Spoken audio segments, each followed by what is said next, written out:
देखिए इस वाला कहाँ का फंस गया रे। देखिए एक एक करके हर बात को समझना है। आज के वीडियो स्टार्ट हो रहे हैं। देखिए तो न्यूक्लियर वाला चैप्टर हम लोग का चल रहा था, है कि नहीं। न्यूक्लियर वाला चैप्टर में हम अच्छा खासा बात बता दिए थे कि किस तरह का होता है न्यूक्लियस, क्या होता है न्यूक्लियस के अंदर में, क्या होता है बाहर, क्या होता है कि नहीं। तो हर तरह का बात बताए थे। तो चलो बिल्कुल आज की वीडियो में जो बताएंगे बहुत अच्छा वाला बात कि अगला बताए टॉपिक क्या है, साइज ऑफ द न्यूक्लियस। तो समझना है आज का वीडियो मेरा जो बनने वाला है वो size of the nucleus. Nucleus का साइज जानना उतना इजी है नहीं, बहुत हार्ड है। न्यूक्लियस एक तो एटम उतना छोटा होता है, उसके अंदर में न्यूक्लियस है वो कितना छोटा होगा कि नहीं, वो कितना छोटा होगा। और कहा जाता है ना, अगर पूरा क्लासरूम अगर एटम है तो एक कांटी का जो रहता है ना वो सब जो पीछे वाला पोर्शन, तो वो है न्यूक्लियस, इतना छोटा। तो 10,000 से 1 लाख टाइम छोटा कौन, न्यूक्लियस एटम से। देखिए कि अब समझना है बात को कि size of the nucleus, size of the nucleus. तो चलो साइज ऑफ द न्यूक्लियस पर बता देते हैं कि न्यूक्लियस का साइज क्या होता है। हाँ, न्यूक्लियस का साइज क्या होता है। पहले जो रदरफोर्ड का एक्सपेरिमेंट जो हो रहा था कि रदरफोर्ड जो पाया जिस प्रकार से अपना अल्फा रे को, उसका 2 स्टूडेंट थे कि नहीं, कि अर्नेस्ट मार्सडन और हैंस हैंस जैगर और अर्नेस्ट मार्सडन, ये 2 साइंटिस्ट क्या करें, छोटे छोटे बच्चे थे, 20 ईयर के थे। और जो अल्फा रे स्कैटरिंग एक्सपेरिमेंट तो इन्हीं दोनों को सौंपा गया था, है कि नहीं, तो रदरफोर्ड के द्वारा। तो ये जब रदरफोर्ड ने ये देखे कि जो रे जो पास कर रहे थे इसके बीच में न्यूक्लियस था, रे बीच में न्यूक्लियस था। देखिए बीच में न्यूक्लियस है, ये अल्फा रे जो पास कर रहे थे ऐसे तो पास हो रहा था, बात तो सही है कि पास हो रहा था, बहुत ज्यादा रे पास किए थे, बहुत ज्यादा रे। रदरफोर्ड कहते हैं कि only 0.14% of alpha ray deviated by more than 1 degree.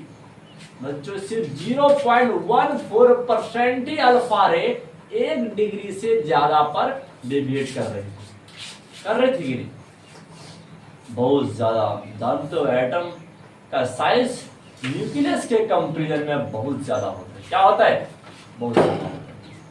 ये सब बात को समझना है। देखिए हम एक एक करके टॉपिक वाइज बताएंगे। हाँ, कुछ भी नहीं छूटने वाला है कि आपके पास जो इन्फॉर्मेशन का होता है ना, जेल बोर्ड रे, सीबीएसई बोर्ड रे, बोर्ड कुछ नहीं करता है, आपका कॉन्सेप्ट क्लियर होना चाहिए। एग्जाम में जाकर तुम लिख कर आ जाओगे।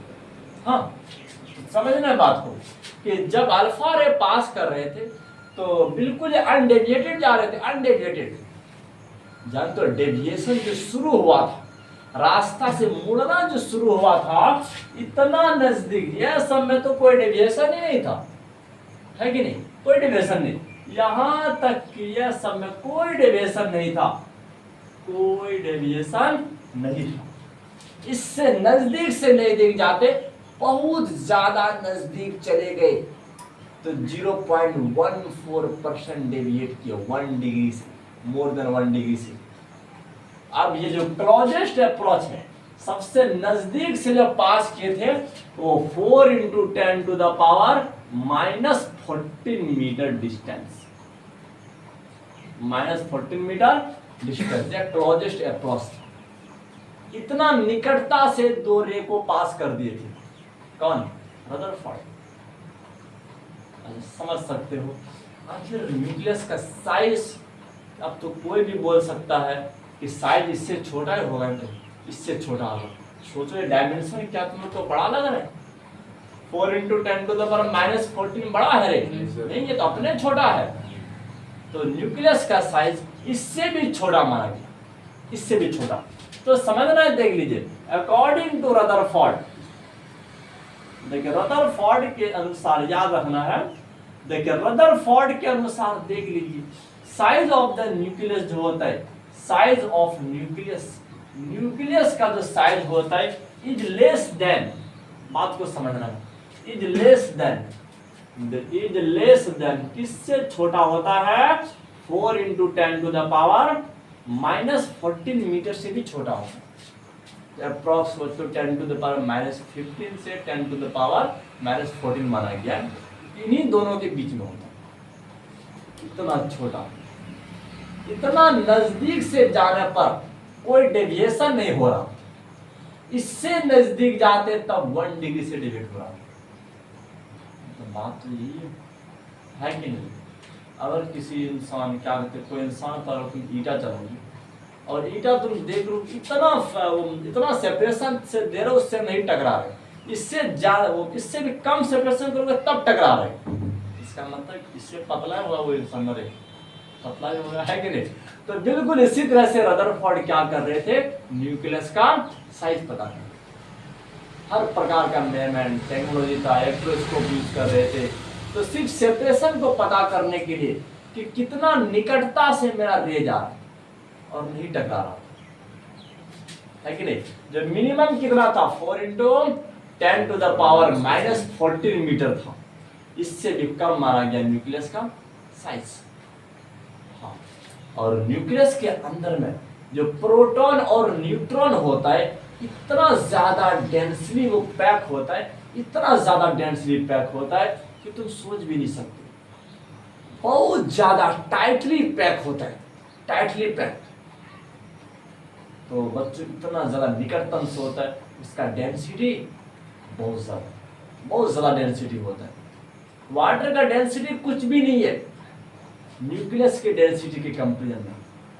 डेंसिटी उसी को ना कहते हैं कि पार्टिकल कितना क्लोज है कि एक यूनिट वॉल्यूम में। हाँ, तो मैंने देख लीजिए, अब ये न्यूक्लियस का जो डेंसिटी होता है समझना है। देखिए डेंसिटी ऑफ न्यूक्लियस, ये सब एमसीक्यू बन करके आ जाएगा, है कि नहीं। तो इसीलिए तो हर पॉइंट को याद रखो। डेंसिटी ऑफ न्यूक्लियस जो होता है, डेंसिटी ऑफ न्यूक्लियस याद रखना इज अप्रॉक्स, ये जो होता है देख लीजिए 2.3 × 10⁻17 पर मीटर, इतना ज्यादा डेंसिटी। सर हम लोग तो वाटर का ना याद किए थे 10⁻3, अरे वाटर कहाँ पीछे रह गया बच्चे, यहाँ 3 0 की बात हो रहा है, यहाँ 17 0 की बात हो रहा है।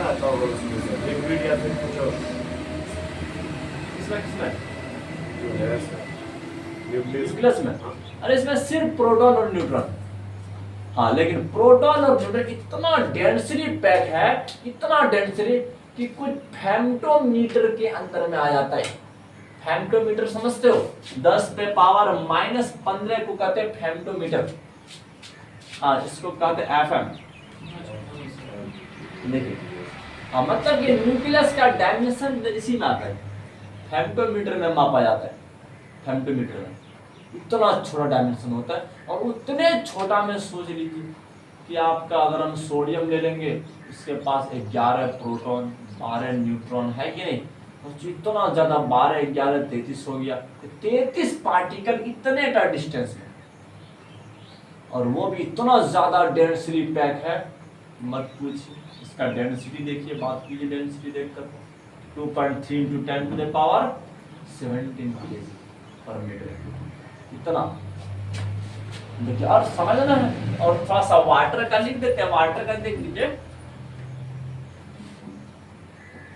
अरे यहाँ इधर एक और लिखेंगे।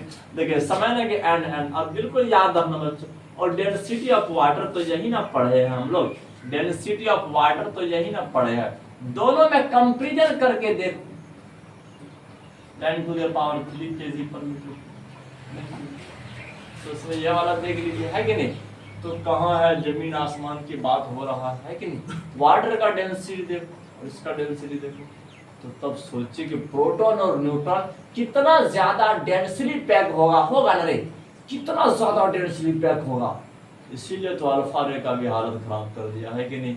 अल्फा रे सोचो 5.5 मेगा इलेक्ट्रॉन वोल्ट एनर्जी वाला जा रहा था, लेकिन जैसे रिपल्सन फोर्स इतना स्ट्रांग था, उसको अपना रास्ता बदलना पड़ गया। किसको? अल्फा रे को। अल्फा रे को क्या करना पड़ गया? अपना रास्ता बदलना पड़ गया। कभी 1 डिग्री से भाग रहे थे, कभी मोर देन 9 डिग्री से भाग रहे थे, है कि नहीं? तो सिर्फ कौन सा फोर्स था? Force of repulsion. Force of repulsion. तो सिर्फ ये रिपल्सन वाला फोर्स इतना स्ट्रांगली था। तो देख लीजिए क्या भी रदरफोर्ड ये भी देख रहे थे, जानते हो कि जब सबसे पहले हमको यह बात बता दीजिए बच्चों कि सबसे स्टार्टिंग टाइम में जो माना गया था एटम क्या है, गोला टाइप का क्या एज्यूम किया गया था, न्यूक्लियस क्या है, गोला टाइप का एज्यूम किया गया था, है कि नहीं? माना गया है बच्चों, देखा तो किसी ने नहीं है कि नहीं बच्चों? क्योंकि इलेक्ट्रॉन माइक्रोस्कोप तक ही तो डिस्कवरी हुआ है, और इलेक्ट्रॉन माइक्रोस्कोप से देखने पर भी कि एटम का बाउंड्री नहीं दिखाई देता, बाउंड्री नहीं दिखाई देता तो धुंधला बन जाता उसके जाकर। हाँ, धुंधला देख लीजिए, मतलब साफ सुथरा ऐसे बाउंड्री नहीं दिखाई देता है। हाँ, देखिए मतलब कि उसमें एटम में कोई इसका दिखाई देता है, मतलब कि इसका बाउंड्री पर जाकर धुंधला बन जाता है। तो वो क्या कहते हैं, मतलब फिजिक्स का एक बुक है, प्रदीप का बुक, तो जब उसी में देख रहे थे कि जो शार्प बाउंड्री जो होता है, शार्प बाउंड्री जो होता है एटम का, वो भी अननोन है, उनको भी नहीं जाना गया। तो अंदर में न्यूक्लियस की यहाँ बात कर रहे साइंटिस्ट, है ना रे? बात तो ऐसे ही होता है। देखिए डिस्कवरी बच्चों बहुत आगे निकल चुका है कि नहीं? मतलब देखने से ज्यादा आगे निकल गया है। जहां तक दिखाई दे रहा है वहां तक डिस्कवरी तो हो गया है, जो नहीं दिखाई दे रहा है डिस्कस उस पर चलते हैं कि कैसे होगा कैसे नहीं होगा। मतलब एक्सपेरिमेंटली बच्चों, सिर्फ रिएक्शन के द्वारा, एक्सपेरिमेंट के द्वारा डिस्कवरी किया जा रहा है, एज्यूम करके उसको प्रूव किया जा रहा है, रिएक्शन के द्वारा प्रूव किया जा रहा है, उसके स्मेल के द्वारा क्या प्रूव किया जा रहा है, रिएक्टिविटी के द्वारा और सब फैक्टर के द्वारा, है कि नहीं? लेकिन देख करके नहीं कि ऐसा ही बात ऐसी होता है। तो चलो अब यहाँ पर हम लोग जान लेते हैं, देख लीजिए कि आखिर अगर वो न्यूक्लियस बच्चों गोला है, हाँ, तो समझना है कि गोला का वॉल्यूम क्या होता है, बता दीजिए गोला का वॉल्यूम क्या होता है? 4/3 πr3, यही ना होता है रे? देखिए 4/3 πr3 यही ना होता है। अरे गोला का आयतन पढ़े हो क्या नहीं? तो हम 10th क्लास में, ये आपका वॉल्यूम ऑफ गोला है, देखिए वॉल्यूम ऑफ स्फीयर। तो समझना है, देख लीजिए कि ये आपका वॉल्यूम ऑफ गोला है कि नहीं? गोला का आयतन है ना रे? अच्छा अब बता दीजिए आखिर ये जो गोला है ना, इसका वॉल्यूम कब बढ़ेगा बच्चों? वॉल्यूम कब बढ़ेगा? जब न्यूक्लियॉन का नंबर बढ़ता जाएगा तो वॉल्यूम बढ़ता जाएगा ना रे? अरे समझना, अगर मान के चलो अगर तुम लेकर आ जाओ 10 से 10 प्रोटॉन 10 न्यूट्रॉन आकर के न्यूक्लियस में रख दिया तो जगह थोड़ा फैल न जाएगा, जगह फैलेगा ना रे? फैल जाएगा, थोड़ा सा तो डायमेंशन बढ़ेगा, बढ़ जाएगा, है कि नहीं बच्चों? जितना ज्यादा तुम न्यूक्लियॉन डालते जाओगे उतना ज्यादा वॉल्यूम बढ़ता जाएगा, बढ़ता जाएगा। इसका मतलब समझना है कि अगर यहाँ पर देख लीजिए 4/3 पाई तो कांस्टेंट है ना रे? कांस्टेंट है कि नहीं? याद रखना बच्चों, मतलब कि वॉल्यूम जानते हो, रेडियस पर जो क्यूब होता है इसी के प्रोपोर्शनल होता है वॉल्यूम, है कि नहीं? तो रेडियस बच्चों जिस रेट से बढ़ता जाएगा तो उसका वॉल्यूम भी बढ़ता जाएगा। अगर हम पार्टिकल की बात करें तो वॉल्यूम कैसे बढ़ता है बता दीजिए? न्यूक्लियॉन के नंबर से, मास नंबर से, है कि नहीं? तो जितना ज्यादा बच्चों क्या कर नंबर ऑफ न्यूक्लियन, समझ रहे हो ना एटॉमिक मास? हाँ, मतलब प्रोटॉन और न्यूट्रॉन जितना ज्यादा डालते जाओगे, अगर मान के चलो बच्चा अभी हम इस प्रकार से है, अगर तुम बहुत ज्यादा समोसा रसमलाई लाते जाओगे साइज मोटा होते जाएगा, तो एक जमाना के बाद कुछ ही दिन के बाद स्क्रीन पर नहीं आएंगे, इतना मोटा हो जाएंगे सर, आपका तो छाती के बराबर स्क्रीन ढक लिया, है कि नहीं? अब बात ऐसी होता है, जितना ज्यादा भरते जाएंगे फैलते जाएंगे फैलते जाएंगे फैलते जाएंगे, बहुत ज्यादा फैल जाएंगे, है कि नहीं? बात ऐसी होता है। तो अगर तुम न्यूक्लियन को डालते जाओगे तो न्यूक्लियस का साइज क्या होता जाएगा? फैलते जाएगा फैलते जाएगा फैलते जाएगा, इसका वॉल्यूम बढ़ता जाएगा नहीं? इसका रेडियस बढ़ता जाएगा, बढ़ेगा कि नहीं? तो याद रखना है, मतलब कि यह वॉल्यूम जो होता है ये प्रोपोर्शनल टू रेडियस पर क्यूब, तो वो मतलब अब यह भी प्रोपोर्शनल टू मास नंबर पर क्यूब, है कि नहीं? यहाँ तक समय में आया कि नहीं? अच्छा, तो अब हम यह बात हम मोटा वाला बात कर देते हैं कि रेडियस पर जो क्यूब होता है किसके प्रोपोर्शनल होता है? मास नंबर के प्रोपोर्शनल होता है कि नहीं? देखिए मास नंबर के प्रोपोर्शनल होता है। बस इसी बात को हम यहाँ लिख देते हैं, है कि नहीं? देखिए इसी बात को हम यहाँ लिख देते हैं, देख लीजिए। अभी कुछ भी न्यू क्या है, यहाँ पर कुछ न्यू हुआ है बच्चों? एकदम कुछ भी न्यू नहीं हुआ है। अभी तो सर आप बताए ही क्या चीज है कि वॉल्यूम लिख दिए, इसके बाद बता दिए कि वॉल्यूम या मास नंबर बढ़ने पर वॉल्यूम बढ़ता है कि नहीं? और वॉल्यूम का फॉर्मूला ये वाला हम लोग आगे से जान रहे हैं बचपन क्लास से, आज तो हायर क्लास में आ गए, है कि नहीं? और कल फाइनल क्लास। तो समझना है, देख लीजिए। अब थोड़ा सा हम रेडियस के बारे में मोटा वाला बात बोल देते हैं, रेडियस ऑफ न्यूक्लियस के बारे में मोटा वाला बात, क्योंकि बहुत बार एग्जाम में ना ये क्वेश्चन पूछता है कि रेडियस और मास नंबर में रिलेशन बताइए, है अरे बात ऐसे बहुत बार एग्जाम में क्वेश्चन पूछता है न्यूमेरिकल के रूप में, तरह तरह के रूप में। इसीलिए हम यहाँ लिख देते हैं, देख लीजिए। हेडिंग को फिर से रिपीट कर दिए, समझना है। रेडियस ऑफ न्यूक्लियस, चलो यह बात याद रखना बच्चों, देख लीजिए।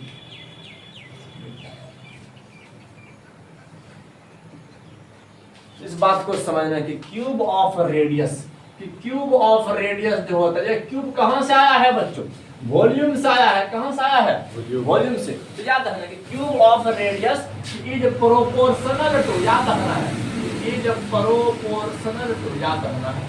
देख लीजिए कि प्रोपोर्शनल टू मास नंबर, किसके प्रोपोर्शनल होता है?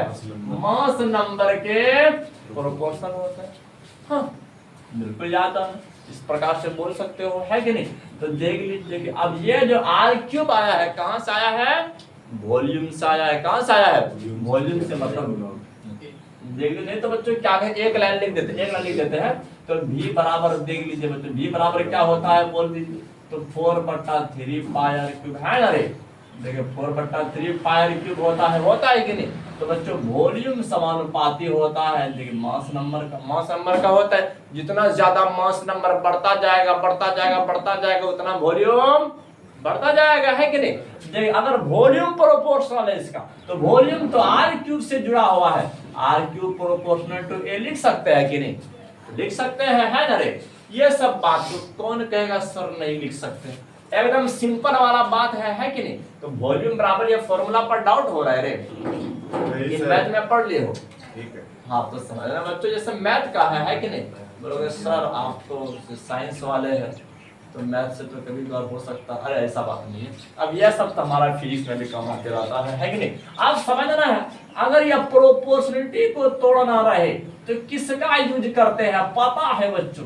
देख लीजिए R0 का,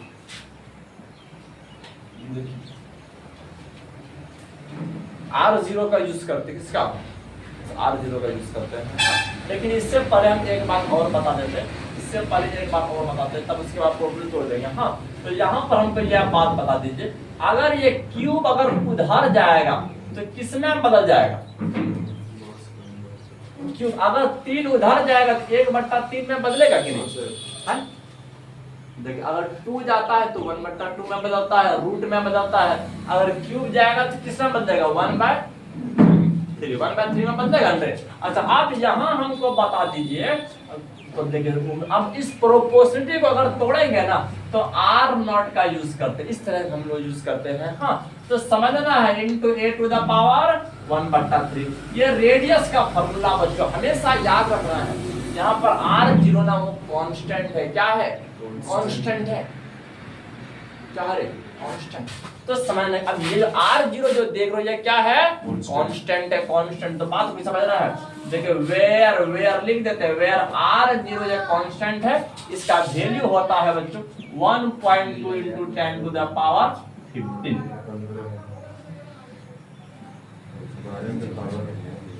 इसका वैल्यू कितना होता है? 1.2 into 10 to the power 15 metre. तो अब समझ में आ गया? देख अब समझ में आ गया अंदर? भाई साहब इतना ज्यादा कैसे हो सकेगा सब? देखिए ये सब वैल्यू तो हम लोग एकदम भुला देंगे, है ना रे? कांस्टेंट का वैल्यू है बच्चों कभी नहीं भुलाना है। अगर आपको ना मास नंबर सिर्फ बता दे कि अगर उसके पास 20 न्यूक्लियॉन है, मतलब कि 10 प्रोटॉन है या 10 न्यूट्रॉन है। हाँ, और दोनों मिल करके न्यूक्लियस बना है। क्या बना है? न्यूक्लियस बना है। तो आपको न्यूक्लियस का रेडियस बताना है कितना होता है। न्यूक्लियस का रेडियस बताना है कितना होता है। हाँ, तो बच्चों हमेशा याद रखना है, बस सिर्फ ये वाला कांस्टेंट का वैल्यू यहाँ पुट करना है और एक के जगह पर मास नंबर पुट करना है। आपका क्या निकल जाएगा? Radius of nucleus. क्या निकल जाएगा? बस रेडियस ऑफ न्यूक्लियस निकल जाएगा।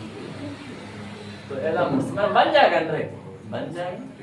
बस सिर्फ मास नंबर आपको बताया जाएगा। और ये 1/3 घन है, घनमूल निकाल देना है, घनमूल। R0 का वैल्यू दिया हुआ। हाँ, बस R0 का वैल्यू आपको याद रखना है कि नहीं? बिल्कुल याद रखना है। तो इस तरह से तुम क्या निकाल सकते हो? रेडियस निकाल सकते हो, रेडियस। हाँ, जो कि जैसे इसी टर्म में निकलेगा 10⁻15 के इधर होगा, है कि नहीं?